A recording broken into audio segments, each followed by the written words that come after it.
Newhouse, the third contestant.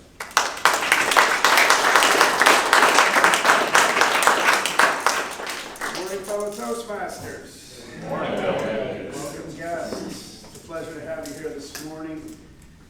And it's also a pleasure to have Mr. John Morrow here speaking at Winter Park Toastmasters. I'll tell you that right now. John, you did a wonderful job.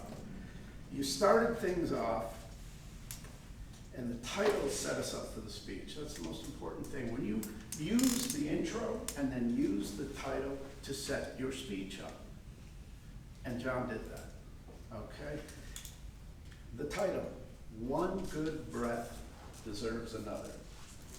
Right away we're thinking, this is interesting. I'm in. Right there, he grabbed us. What's this going to be about? You're thinking questions. Then he came out and he grabbed our attention. Survey says, and he got us. Right? Everybody? Yes? Yes. Of course. You can tell this gentleman has done a lot of speeches.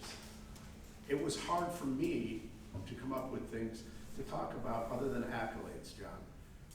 Lucky for you, I did find one or two things.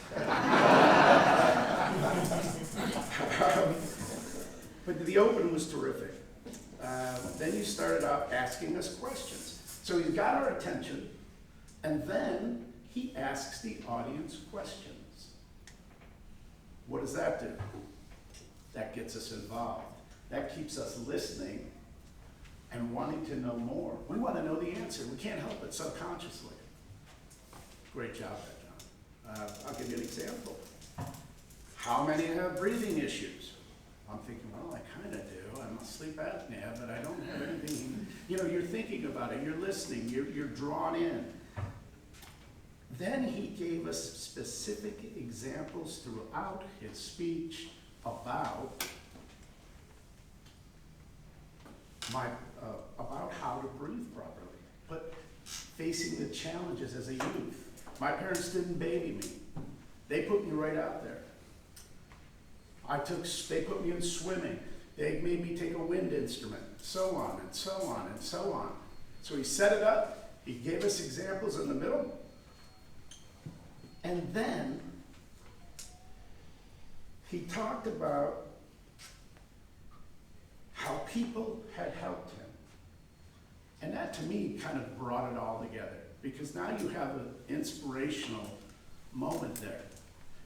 His hand gestures, I could go on and on. He was talking back and moving back and forth. His eye contact was fantastic. Now, here's the thing. John, like I said earlier, there wasn't much that didn't jive with what you were talking about. But what I noticed was when you were moving over here and over here, we lost you in the back of the room. You could have spoken up a little bit. And then somewhere along the line you said, you're talking like this, you know, and I know what you were trying to do, but then you said, and then it gets louder. It would have been better if you said, louder, to draw the contrast between the two. And then you ended perfectly. What a wonderful thing.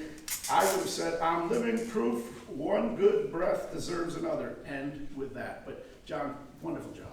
Wonderful job. Thank you so much.